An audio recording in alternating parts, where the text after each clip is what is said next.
Hello, it's nice to see you. I've been at home for most of today while Beth's been here with the kids, and I've come here for a break. I've come here for a rest. I'll launch straight in.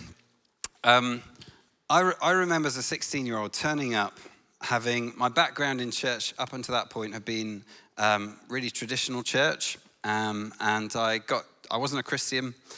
And I took along to this youth event by a friend of mine where there was a band and there was, stuff like that, a bit like this. And that was a long time ago now, but I still have one really vivid memory of it. It was walking in and it was all very strange. You know, when you've been in church for a little while, it kind of gets a bit normal, but it all felt really new to me. And walking in, and just as a very self-conscious 16-year-old, I looked to the right when the band started to play and the words came up, and I saw this other guy who was about my age, and he just had this really intent, his eyes were closed, he had this really intent look on his face, and he was just going like this. And I remember thinking, that's just really strange. This guy just looks really weird, and you will never catch me doing that. And then what happened is I went back to this event multiple times and ended up just coming to know Jesus for myself. I discovered that he was a Lord and a Savior who wanted to rescue me, and I fell in love with him. And my journey since then has been one of just discovering what is it to worship him. Obviously, it's the whole of life. But what are these moments that I was invited into where we come towards him to worship? And that picture for me of that guy like this has become for me just actually a really helpful picture of what happens when we worship. And just to say at the start, this isn't a talk about how we all need to lift our hands in the air every time we worship. Worship in the Bible obviously is a physical thing in so many ways. And so we can worship as we kneel or as we shout, as we dance, as we jump, as we lie flat on the ground. We can worship through song, we can worship through silence, and we can worship through lifting our hands in the air. It's what's going on inside of us. That's what's going on in our hearts that matters. And yet, this picture has, for me, just helped me understand what am I doing when I come to you? What is it that I'm bringing? So where else do we see people go like this? As I say, I got 4 little kids, and the older 2 are kind of 6 and 7 now, and they're a lot of fun. And Judah, he, just even yesterday, I was reading a Bible story to Judah over breakfast. It's Moses and the 10 Commandments. And partway through this story, Judah just turns to me and said, "Dad, I can fart my own name." And I still don't understand what that's got to do with Moses, but I've never been prouder as a father. And they're at a point now, whenever I get home, where they shoot me with Nerf guns. That's how I get greeted. So generally what I've tried to do in recent months is I try and bring Mike with me because he's a large, slow-moving target. And I can usually take shelter behind him.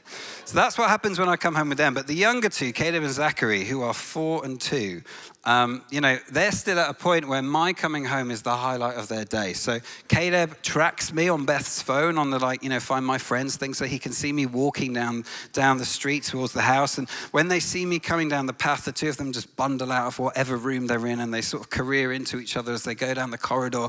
And then when I open the door, they start yelling at me, "Daddy, Daddy, Daddy." And then they both go like this. And they don't even need to say it because I know what they're saying. They're saying, "Hey, Dad, pick me up. Hey, Dad, I want to be close to you. Come, grab me. Let's hold me." And when it comes to worship, this is at least in part what it's meant to be. I have discovered that his desire for a relationship with us was never one where he wanted it to be somehow cold and somehow distant, but it was always this invitation to a relationship of warmth and of intimacy, as Mike was talking about this morning. And there's so many pictures we see in the Gospels of people being near Jesus, physically near. So John, the beloved disciple, in the Gospel of John, where if you know this story, it's Jesus reclining at the Last Supper, and John is, as was the custom in those days, people would lean against somebody else who was themselves reclining on a sofa. So you've got this idea of John just leaning his head against Jesus' chest. And for me, I imagine it as him literally feeling the heartbeat of God himself for him. No wonder he called himself the beloved disciple. You've got the woman, the sinful woman who comes into the house with that big jar of perfume. Do you know that story? And she breaks it, and she doesn't just throw it at him from a distance. She pours it over him, and then she gets down on her knees and with her hair wipes his feet. This idea of being with, closeness. I love the story of Mary Magdalene when she's in the garden after the resurrection, and she thinks Jesus is the gardener until he blows his cover by saying her name. And then the next thing he has to say is, "Don't hold on to me, Mary," because she's thrown herself at him. And that was to be the case when Jesus walked the earth. It's also to be the case now. His desire for our relationship with him now is one of closeness. It's intimacy. And I have to remember, because so often I allow myself to believe, for whatever reason, that he doesn't want to be near to me today. So I have to remember what he's like. And this picture that Jesus gives us in the story of the prodigal son is one that I come back to all the time. And it's this, do you remember the story where the son says to the father, effectively, "I don't want to have anything to do with you anymore. I want to take your money," which is another way of saying, "I wish you were dead so I could get the inheritance." And then he leaves. And so the final picture the father would have had, I imagine it, of his boy was his boy with his back to the dad, walking off into the distance, rejecting him completely. And then the next thing that we hear is when the son's got nowhere else to go and he hits rock bottom, he turns around and he comes back. And so the first thing the father sees is the son making his way, bedraggled and having ruined his life, back towards him. And you know, for any person in a moment like that, you're probably going to be a little bit standoffish if they've done that to you. And the story, of course, tells us that's not what he does. And Luke 15:20, Jesus just says the sentence is so simple, but it's like, wow. He just says, the father, he ran to his son, threw his arms around him and kissed him. And so for me, what I've been speaking to my spirit again and again is, look, every time I come to him and go like this, it doesn't matter how well my performance has been that week. If I'm turning back to him, then what I know is as I lift my arms to him, as I turn my heart towards him, he throws his arms around me. He embraces me. He pulls me in. And for years, I thought worship, what I thought it was singing songs about God. And I've come to see now, it's so much more than that. I'm going to come and be with you.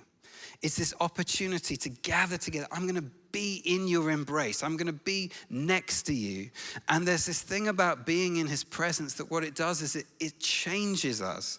It affects us in ways that sometimes I think we don't even realize. And again, for me, a picture of this is with my one of my boys, Judah, the guy that can fart his own name. He came into our room about 6 months ago, I think it was now, 3:00 in the morning, and he had a nightmare. And I took him back into his bedroom, and I sort of, I said, "What's the nightmare about?" He told me, and then I rationally explained to him why he didn't need to be afraid. And then I put him back to bed, and I went back to bed. And then about 10 minutes later, he came back in because my explanation had failed. And so this time I went back in with him and I got one of those little night lights and I put it next to his pillow, next to his bed. And I said, "You know what, Jude, it's fine, you don't need to be afraid." And then I left, and then after about 5 minutes, he came back into the bedroom. And so this time I thought, there's only one thing to do. So I went into his room, I tucked him up in bed, and then I just lay down next to him. And the two of us, we lay there in the dark. And for about half an hour, what he kept doing is just turning to check that I hadn't gone anywhere. Turning to check that I was still there. And when he was convinced that Dad wasn't going to go anywhere, he fell asleep. And what drove his fear away, I realized as I lay there while he was sleeping, was not my words. And words have a place, of course they're important. But in that instance, it wasn't that. And it wasn't the light coming on and everything changing around him. What it was my presence. And when we come near to him like this, and he comes near to us, what we find is it's in his presence that so often, well, I think always, our wounds are healed. And it's in his presence our fears are driven away. And it's in his presence that where we're blind, we're able to see again. And this is true of those we lead into worship as much as it's true of ourselves. But what we do when we come to him is we say, I want to be near. Second picture, where else do we see this? If you've ever been to America, you'll know if you just channel hop, sooner or later you will see this car chase. They have these car chases all the time, live. Somebody's robbed a bank or something like that, and then they sort of like film it and stream it, like the cops chasing the robbers. And eventually, if the cops manage to corner the robbers, they all sort of like pull over, and the cops jump out of the car, and they get their guns out, and they go like this, and they say, come out with what? Hands up.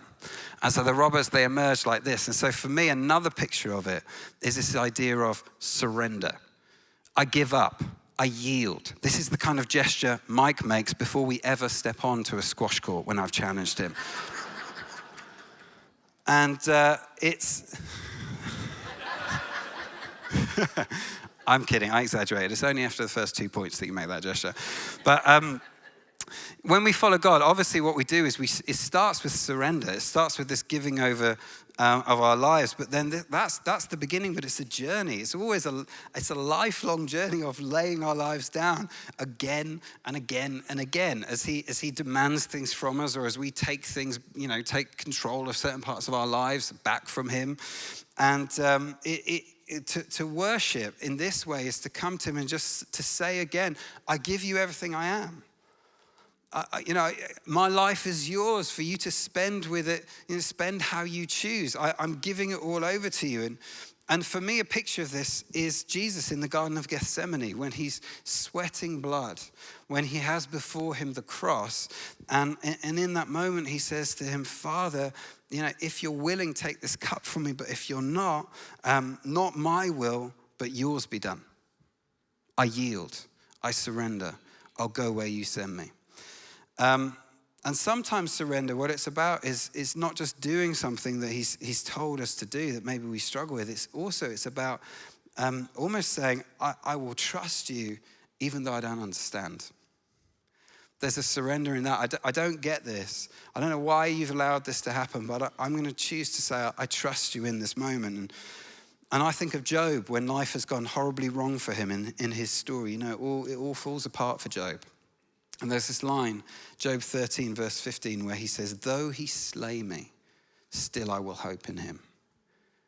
I think of Shadrach, Meshach, and Abednego when Nebuchadnezzar's threatening to throw them in the furnace. And he says, bow down and worship the statue. And they turn to him and they say, we're not going to do it. And they say, you know what? Our God can save us. But even if he doesn't, we're still not going to worship your statue. We are surrendered to him. We're given over to him. We've yielded our life to him. And for me, I think, but wait a minute, when we surrender, don't we become prisoners? If you surrender to somebody, haven't you just become a prisoner? Not in this instance, and not to him. Because what we find is when we wrestle and we're half in and we're half out of following Jesus, that's almost the worst place to be. Too much of the world in us to enjoy God, and too much of God in us to enjoy the world. But the place where freedom is found is when we give it all to him. We really let go. I think of Paul and Silas. Do you remember when they were arrested in Acts chapter 16 and they're in jail in Philippi, and we're told that at midnight the two of them were praying and singing hymns to God and the other prisoners were listening. And you have to ask yourself, why were they listening? In part, it's because they were also in prison and there was nowhere else to go. But I think what it was is they were listening rather than trying to ignore them, because what they saw in Paul and Silas were two men in an inner cell of a jail, themselves in chains, two men trapped in a prison who were free. They saw these two people who were actually free because they had yielded themselves. God, you do what you want. We worship you either way. And there's a power in that means other people start to listen. So there's a group of Christians that Mike and I have learned a lot from over the years. They're really instrumental in founding the Vineyard movement, John and Carol Wimber and some of their friends. And we've been reading about some of their story recently. And there was this one bit of the story where they were talking about the person that led them to Jesus. And the guy that led them to Jesus is a guy no one's ever heard of called Gunnar Payne. And Gunnar Payne's life, when I actually started to look at it, I was shocked because it was incredibly hard. And he went through all sorts of difficult things. And one of the things that happened is his daughter was murdered. And Gunnar ended up leading the guy that murdered his own daughter to the Lord in prison. This guy was eventually executed. And Gunnar decided, after leading him to the Lord, that he was just going to go around all the houses in this particular area where he lived, and he was going to tell everybody about Jesus. And somehow he ended up connecting with this couple, John and Carol Wimber, telling them about Jesus and leading them to faith. And when they were real babies in the faith, there was a horrible accident. Gunnar had another child, a son, and his son was in a motorcycle accident. And it meant that he was crippled. He became a paraplegic. And the day that Gunnar got that news, he went round to find John and Carol, this couple who'd just become Christians, to check that they were okay. And they said that they had a meeting where they got together to worship and to pray. And they said there was a moment in the meeting when Gunnar, who had just heard this news, having lost his daughter in the most awful of ways, and having just found this out about his son, they sat there together in a circle, and he stood up, and before them all, he sang the song, "It is well with my soul. Those sorrows like sea billows roll. It was well with my soul." And this couple, they said that for us was such a key moment, because at that point we knew this is robust enough. Jesus, this faith is strong enough to deal even with the fiercest of storms. So what it is to worship is, from time to time, I think it's to come back to him and say, Lord, I say again, I give you everything I am. I yield it to you. Final picture of this. Some of you mentioned it already. A few months ago, England ended our 57-year drought for a significant football trophy. The Women's Euros, England versus Germany, 1-1, and then Kelly scores the final goal in extra time. And of course, what happened is the 87,000 people at Wembley Stadium went nuts. Also, they get all these cameras now these days, don't they? And they put them in all these different cities around the UK so we can all watch people celebrate. I have like a 30-second clip of people celebrating the goal. Can we show it?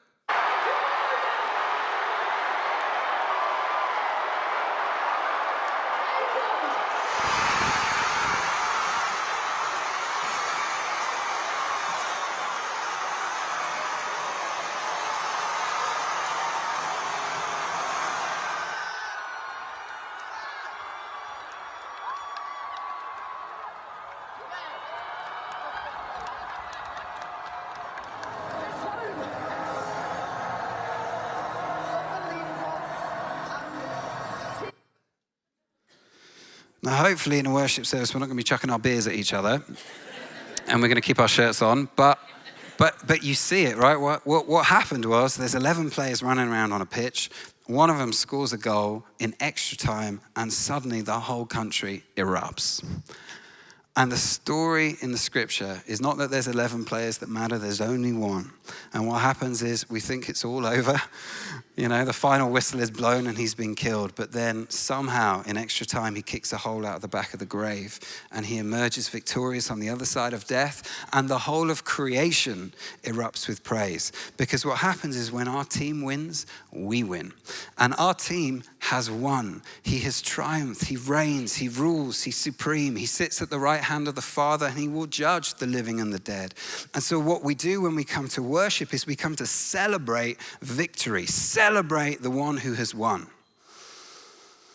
And even as we say that, for me, I can end up thinking, well, hang on a second, but look around at the world, just watch the news for 10 minutes, and it doesn't look like much of a victory. Look at the pain and the suffering. Look at the uncertainty and the fear. How can we celebrate a victory when we see all of that going on? And if I can refer to my children for one final time in this talk, I've been with them all day, as I said. But if you ask me, how's it going with the kids? People often do. I'm not sure which answer you want because there are two. How's it going with the 4 boys, Andy? Answer A is this: I am knackered. I have never been this tired in my life. I haven't slept for 7 years. I haven't eaten a meal slowly for 7 years. And it feels like it's never gonna end, right? That's answer A. Answer B is this: I love it. And, I get home at the end of the day and they tell me these jokes that don't even make sense. And then they roll around in hysterics and we just have them. They just, anything, you pick up conkers from the ground becomes like just a joyful thing. And we just sit there over dinner while half of it goes on the floor and we just talk about nonsense. And I've never been more fulfilled. There's answer A and there's answer B. And I remember talking to this guy in his 50s whose kids have grown up and they've left home just a little while back. And he said, how's it going with the kids? And I said, well, there's answer A and there's answer B, and I gave him both. And he thought for a moment and he said, you know what, it's funny. When they grow up and they leave home, the only part you remember really is answer B. He says that all the other stuff, it's like it just fades away. Now, if you're in your 50s and your kids have left home and you disagree with that statement, do not tell me. Because it's getting me up every morning at the moment. But what he was saying is, there is like this answer, it's like answer B, it's like it swallows up answer A. Now, what we know is the world is still suffering and that we have a fight on our hands to advance the kingdom of heaven. And we're going to win because of the king, but it's tough. It's tough. But what we're told in the scripture is that one day, answer B, the wholeness and the healing of Jesus Christ will swallow up the pain and will swallow up the suffering. It will become the only story that there is. And we now, what we do is we worship and celebrate in advance of that. But also, and here's the other thing that happens as we do. Somehow, and I don't understand it, but somehow as we worship and as we celebrate his victory in the heavens now, there is breakthrough on the earth. Ask the people that marched around Jericho thinking it's never going to fall as they worshipped. Ask Paul and Silas as they worshipped at midnight in the jail at Philippi, and suddenly there's coincidentally an earthquake. And I love it because what it says with the earthquake is the prison doors fly open and everybody's chains come off. If I was the Lord, I'd just break their chains off, just the two of them that have been worshiping, but everybody's chains get broken off. And we can think, what can we do? And we can despair as we see what's happening in the world around us now. How can we help? What can we do? It seems impossible. Well, one really practical thing that we can do as God's people is worship in the midst of it. Praise the King, praise the Lord of heaven, and ask him to move in power and heal our land. What we do when we worship is we ask him to move, but we celebrate the fact that he has already won. So I go back to my 15-year-old guy. I just looked at him and thought, what are you doing? That's so weird. And now I get it. What it is we're saying as we come to him, whether we lift our hands or we don't, it's not about that. We're saying as we come to him, I want to be near. Hold me. In his presence, we are changed. Those people we lead into worship, they need him. Not the songs, him. What we do is we surrender, we give up, we yield, we lay down our arms. We say, I don't get it, but I do get you are good. And I'm going to say in this moment, I trust you again. What we do when we worship is we say, he's won. And because he wins, we win. Amen? Amen. Amen. Mike.